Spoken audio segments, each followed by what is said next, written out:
Él es Juan Acevedo. Gracias por acompañarnos. ¿Profesión? Psicólogo. ¿Qué significa eso? Oh, una gran pregunta. Significa, por un lado, un trabajo. Por otro lado, significa lo que socialmente se conoce como una profesión. Pero creo que íntimamente es la situación de una persona, sus cosas y su vida.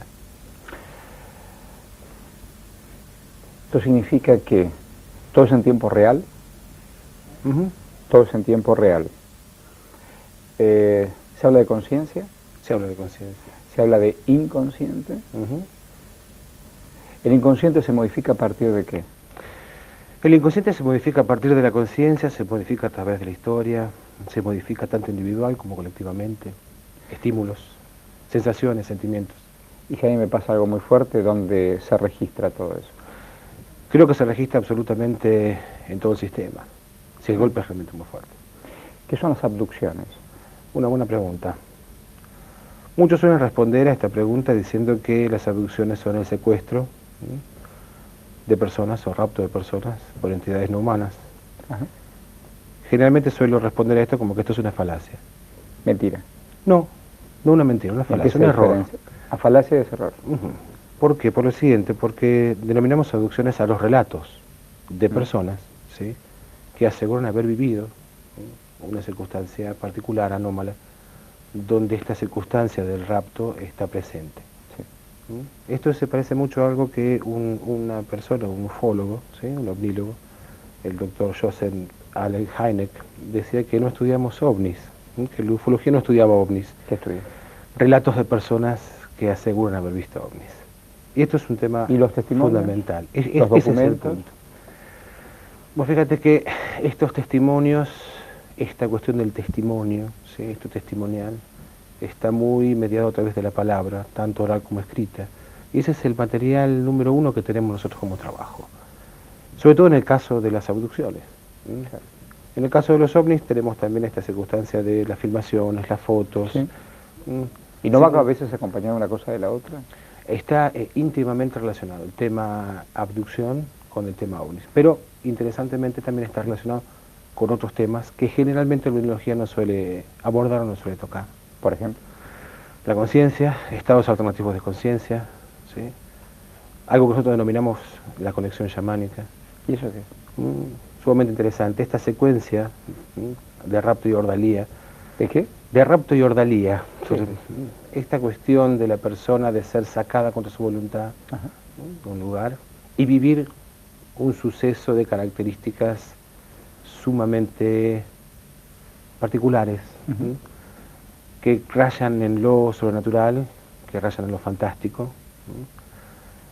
Están divididos en 7 elementos muy concretos. El rapto propiamente dicho. Luego de este rapto llega lo que se conoce como el examen. Luego de este examen hay algo que se conoce como deliberación. Luego de la deliberación llega la parte más compleja de estas experiencias, que es teofanía. ¿Sí? ¿Estefanía? Teofanía. Teofanía. La experiencia de lo sagrado, de lo divino. Luego llega el regreso y la parte más importante para nosotros, que son las consecuencias. Y fíjate una cosa muy particular. Esta misma secuencia no es una secuencia nueva, es una secuencia muy pero muy antigua. Es la misma secuencia que encontramos, ¿sí?, tanto en la antropología, ¿sí?, o en la psicología antropológica, con lo que conocemos como iniciaciones chamánicas, ¿sí?, o iniciaciones en los pueblos aborígenes tradicionales. ¿Y cuál es la frontera entre la mentira y la verdad? Qué interesante. Creo que la frontera es la fábula. ¿Y cómo vos? Hay personas que pueden fabular sobre elementos que son mitad reales y otra mitad que son construidos. En Chile, alguien me contó que vivió una experiencia a la que usted alude y que a la madrugada una mujer de largos cabellos, vestida con un traje platinado, viene, lo invita a pasear en una nave, lo deposita luego a la madrugada. ¿Mentira o verdad? Yo no sé. Eso es una cosa muy interesante. En un punto podemos atestiguar verdad en tanto y en cuanto la persona relata, ¿sí? no podemos decir mentira en tanto que estas personas tienen efectos posteriores a que esto ocurre. Y esto es un tema crucial. Tanto el doctor Néstor Berlanda como yo, que hemos estudiado en los últimos 10 años este tema, llegamos a la conclusión que el fenómeno es real. ¿Qué pasó en la Argentina? ¿Qué pasa en la Argentina? ¿Hay ejemplos? Sí, hay ejemplos. Hay ejemplos muy interesantes. Creo que los más interesantes son los de la década del 80 y principios de los 90. Y te cuento por qué. Porque a mediados de los 90 empezamos a tener una gran cantidad de invasión en cuanto a lo que era series, ¿sí? X-Files, Día de la Independencia, cosas particulares, que hicieron que esta cuestión del rapto extraterrestre se llevara rápidamente a una cuestión cultural. Pero antes de esta época, a fines de los 80, sobre todo en Argentina y en zonas más bien alejadas de los centros urbanos más grandes, nosotros llamamos casos vírgenes, como que no habían sido tocados, no habían sido estudiados por otros investigadores, sobre todo investigadores OVNI, y tienen situaciones muy interesantes. Vos fíjate que estas personas, por ejemplo, en los casos que hemos estudiado nosotros, que hemos estudiado 30 casos. 30 casos. Sí, y mucha gente puede llegar a pensar esto, puede decir 30 casos, bueno, pues son pocos casos. Lo interesante es que nosotros concebimos la idea de que fueran pocos casos, pero seguidos a través del tiempo. No atestarnos de casos.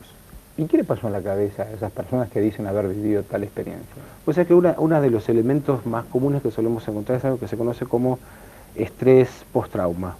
Claro. Realmente sabemos que estas personas han pasado por algo que para ellos no es conocido, no es sencillo, no es fácil. Claro. Y ellos lo describen de esta manera, con mucho temor a ser tomados por locos, mucho temor a ser tomados por enfermos, mucho temor a no creer, ni ellos mismos, esto es fundamental, ni ellos mismos suelen creer exactamente qué es lo que les pasó. Ellos los definen, vos te decías esto de los casos vírgenes que decimos nosotros, la gente no refiere ni a extraterrestres, no refiere generalmente a naves. ¿Sí? ¿Y a qué se refiere? Y vos fíjate, ellos dicen, en primer lugar dicen, fue como un sueño. Y acá viene una cosa muy particular. Yo soy un manejador de sueños. Dice, solo que este sueño fue más real que la realidad. Y bueno, usted habrá estudiado Freud y todas esas cosas. ¿Y por qué no puede ser un sueño? Sí, totalmente. Lo interesante es qué pasa cuando un sueño es recurrente en más de 2 personas. Y este sueño recurrente ocurre no solamente a cuadras de distancia, sino a miles de kilómetros de distancia. Por cierto, tengo que preguntarle algo científicamente. ¿Qué es un hombre sano y qué es un hombre enfermo? Un hombre sano es un hombre que puede, entre comillas, de salud mental, ¿no? Sí, que entre comillas puede manejar su vida. Y creo que todos encerramos en el fondo un nivel de enfermedad. Hoy escuchaba en el consultorio varias cosas y justamente hablamos de una cuestión que es lo que pasaba con esta vida que llevamos todos los días. Nos obliga un poco a estar enfermos. Esta cuestión de ese elemento de enfermedad es un poco insalvable. En algún momento trabajando en un hospital neuropsiquiátrico aquí en Buenos Aires, alguien me dijo, mira, es muy fácil, eres un barrilete. El tipo que está sano, tira, remonta y recoge, baja. El tipo que está enfermo, tiró, barrilete y no puede volver. Y no puede volver. Esto cuando hablamos de salud mental, ¿no? Sí, se habla generalmente, como mal dicho, de insanía. Vos sabés que hay un tema, cuando hablamos de estados alternativos de conciencia, ¿no? Y no usamos la palabra estados alterados de conciencia, por ejemplo. ¿Y qué son los estados alterados? Yo creo que cuando hablamos de conciencia, no solamente tenemos el estado de vigilia. Todos los días hay mucha gente que cuando hemos dado una charla, dice, ¿usted qué quiere decir? ¿Nosotros estamos locos? Claro. Que a los que nos pasó esto estamos locos, ¿sí? Que estamos alterados, que estamos enfermos. Y yo siempre respondo con algo muy particular. Todos los días, en un momento de nuestra vida, y sobre todo en una gran parte de nuestra vida, casi la mitad de nuestra vida, vivimos en un estado alternativo de conciencia. Uno, ¿sí? Que es el sueño. Solo uno. Pero hay más, hay muchos más. El estado extático, por ejemplo, ¿sí? El éxtasis místico, el éxtasis religioso, ¿sí? Las experiencias de totalidad. ¿Totalidad? Sí, sí. ¿Qué es eso? Totalidad, qué buena pregunta. Es cuando una persona de repente siente profundamente ser parte de todo. Pero cuando digo ser parte de todo, no es solamente ser parte de esta cuestión de pertenecer a una especie, una cuestión humana. Algo pertenecer a todo es pertenecer a todo.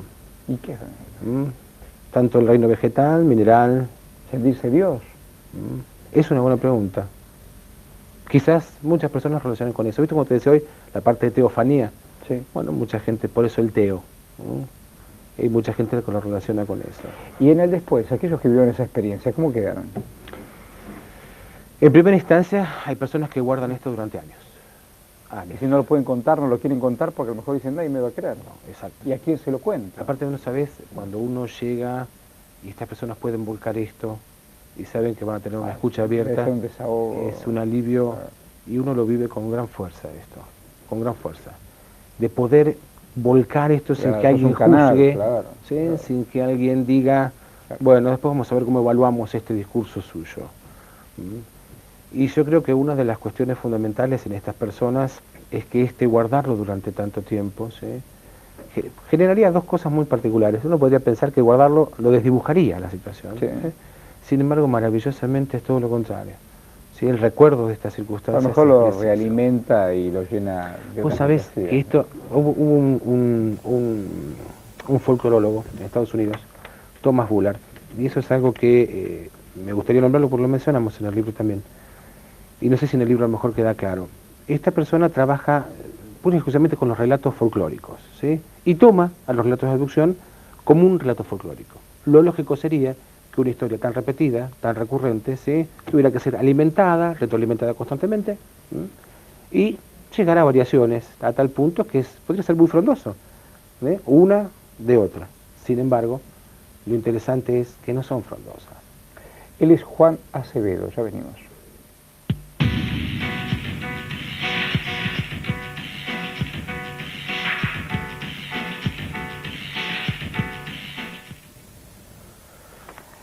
Estoy leyendo, para algunos fabuladores, para algunos pesadillas, sensación de estar vigilados. ¿Qué es eso? Pues sabes que cuando estas personas tienen estas situaciones, primero que hay una situación de una sensación de estar terriblemente indefensos. Esto ocurre de repente, sin su permiso. ¿Esto pasa de forma grupal o les pasa individualmente? Pues es que en un solo caso en el que nosotros registramos una cuestión grupal. Sin embargo, no hay conciencia de la cuestión grupal. Yo le decía lo de Chile, lo del caso del Cabo Valdés era toda una patrulla. Sí, sí. Podemos tener casos en los cuales hay compartir una parte de la experiencia y cosas sumamente interesantes. Vos fíjate, tenemos un caso nosotros en el cual una mujer sufre una experiencia de este tipo. Su marido recuerda haberse levantado una noche porque vio una luz muy fuerte. Se levanta, mira esta luz en el patio, reconoce que esto no es normal, pero dice, bueno, ya se va a ir, y vuelve a acostarse.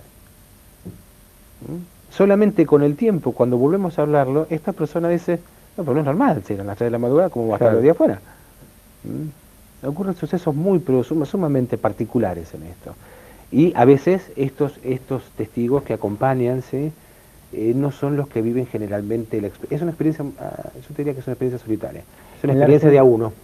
De a uno. No al menos en los casos, al menos en los casos que hemos tenido nosotros. En Capilla del Monte, cerca del Uritorco, cuando fuimos a hacer una investigación, hay gente que va en grupo y dicen que viven experiencias grupales, de luces, de abducción. Es complejo. ¿Sabes qué? Yo tuve mucha suerte. Durante casi 9 años pudimos hacer un trabajo en Capilla del Monte. Para aquellos que no tienen la menor idea, Capilla del Monte está ubicado en la provincia de Córdoba, en el centro geográfico de la República Argentina. Y pudimos vivir bien de cerca lo que para nosotros es en ese momento lo que es la creación, ¿sí? La génesis de un mito moderno.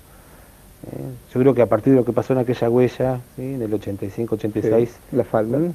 Fue como no en la falda de la ciudad, pero en la falda del Pajarillo, el Salón Pajarillo. Pudimos asistir y estar en el lugar durante todos los veranos. Pero la huella está, Sí, sí, sí. Y era muy interesante asistir a estos grupos. Yo operaba como una especie de serrano más, ¿sí? Que los acompañaba generalmente de noche. ¿Usted era la guía espiritual? No, guía, simplemente guía, llevándolos por el camino. Recuerdo esa época con mucho cariño. Y era muy interesante ver cómo la gente se iba retroalimentando constantemente, ¿sí? Con todas las situaciones. Y es real, uno apenas sube los primeros 500 metros, las perspectivas de horizonte se confunden muchísimo. Y la gente ya no puede definir lo que es un satélite, lo que es un auto que viene por un camino entre las sierras, ¿sí? Además, el lugar es lo que es una luciérnaga enorme. El lugar es bellísimo. Vos sabés que recuerdo con mucha gracia algo. Una noche estaba yo acostado mirando el cielo. Y recuerdo que llega un grupo de personas, ¿no? Y preguntan, bueno, ¿qué ha visto? ¿Vio algo raro? Digo, sí, realmente he visto cosas raras. Ayer vi una víbora de 2 cabezas, no sé. No, me dice, pero algo raro. Unas noches estrelladas, digo, hermoso, sorpresísimas, ¿no? digo, y acá las estrellas titilan. No, me dice, pero algo realmente raro. Digo, sí, los veo a ustedes todas las noches, de grupo. No puede tocar las estrellas. ¿Cuál fue el primer caso en la República Argentina? Mira, yo creo que uno podría hablar de casos... ¿Hay algún famoso? Sí, creo que, mira, yo creo que un caso que tuvo mucha repercusión fue el caso de Dionisio Yanca en los 70. ¿Quién? ¿Sí? Dionisio Yanca. ¿Dónde fue? Eso fue en Bahía Blanca. Fue un caso que, bueno, lamentablemente en aquel momento no teníamos ni la forma de pensar que tenemos hoy en día, ni los instrumentos como para tratar de ver. Y bueno, fue un caso creo que se perdió justamente por eso. Y otro caso muy famoso fue el caso de Julio Plattner, ¿sí? Que sucede en el 83, en Winifred de La Pampa. Digo esto porque son los casos que salieron a repercusión. Maravillosamente Julio Plattner, una persona maravillosa, ¿sí? Que sistemáticamente y de una forma increíble su testimonio sigue tal cual en el 83 al día de la fecha. ¿Sí? Sí. ¿Es un fabulador? No, en absoluto. Julio cuenta, cuenta. yo te diría lo que cuenta en general esta gente. A ver cómo es. Esta gente cuenta tanto que viajando en un vehículo o estando en sus habitaciones, ¿sí? En un instante muy particular, una luz muy fuerte, y la presencia de, y esto es muy interesante, cómo lo describen estas personas, nenes, pequeños, ¿sí? O sea, no hablan en ningún momento de extraterrestres. Personas pequeñas. Pequeñas, ¿sí? Cabezones, bebés les llaman a veces, ¿sí? Con mucha ternura suelen sacarlos de este lugar. No hemos tenido registro de casos violentos ni de casos traumáticos, como existen en otras partes del mundo, sobre todo en Estados Unidos o España. Y de repente se ven a través de diferentes situaciones. Bien puede ser que atraviesen casi mágicamente una puerta o una pared, o se vean envueltos en una luz que los lleva a un lugar, en un lugar abovedado, ¿sí? Abovedado, iluminado, donde suele hacérseles un examen. Un examen médico, lo que ellos relatan como un examen médico. Lo interesante es, y acá hay algo muy notorio, en algunos de los casos que trabajamos nosotros, tras estos exámenes, las personas alivian dolencias físicas concretas, crónicas que tenían hasta ese momento. Luego suele aparecer un personaje extra que es un poco más alto, al cual le llaman el doctor, la señora, el viejo. ¿Pero tienen sexo? No hay sexo. No hay sexo. Vos sabés que a diferencia de esta cuestión de los grises, ¿no? Esta cuestión, viste, que se habla claramente de los grises. Sí.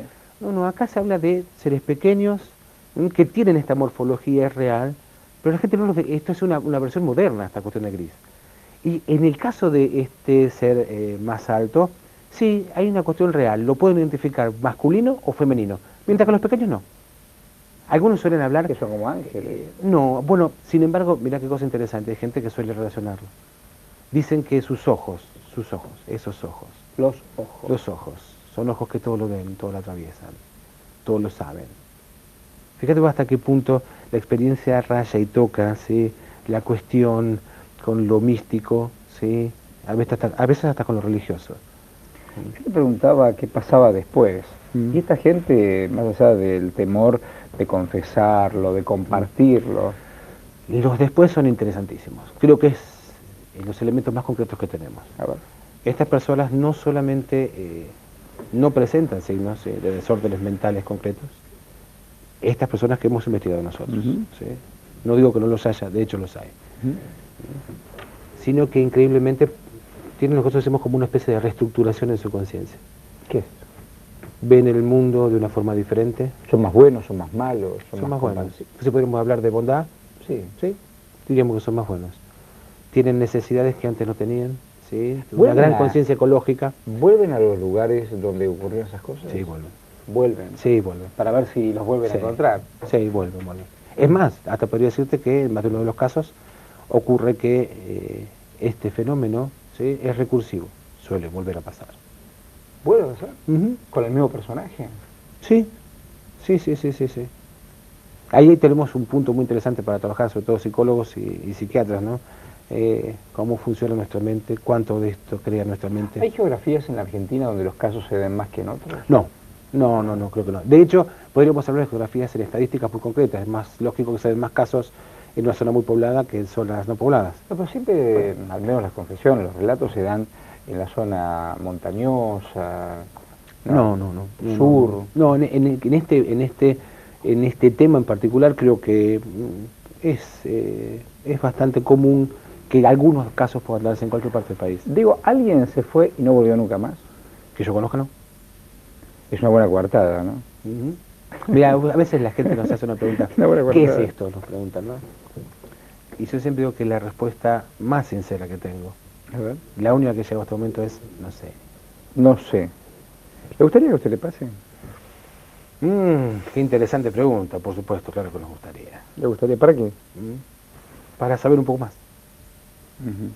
Ni siquiera saber, mirá lo que te digo, ni siquiera saber si podríamos llegar a una respuesta. A veces fantaseo con una idea, creo que yo casi ya 40 años de vida, creo que pueden pasar algunos 40 más, y temo que no vamos a llegar a la respuesta, y aún así creo que vamos a seguir tratando de buscarla. ¿Y cuál es su mayor curiosidad? ¿Cómo se relaciona esto con dos aspectos? ¿Cómo se relaciona con cuestiones, como esto que te decía, de esta cuestión chamánica? Hay casos muy interesantes, vos fíjate, con trabajos antropológicos en la cuenca del Amazonas, en pueblos que trabajan con plantas y sustancias muy Sí, particulares sí, que alteran la conciencia. Sí, claro. Caso muy particular, una sustancia particular que se llama ayahuasca. Así ¿sí? es, sí. Los ayahuasqueros, que es una cultura de más de 5.000 años, Sí, sí. ¿sí? Donde estos elementos también aparecen. Eso creo que sería un broche de oro para nosotros, tanto para Néstor Berlanda como para mí, poder en el próximo año, o lo que va de este año, poder acercarnos, sobre todo a un lugar muy particular que son las riberas del río Ucayali, y registrar justamente este tipo de casos. Lo mejor para usted, Acevedo. Muchas gracias. Le agradezco.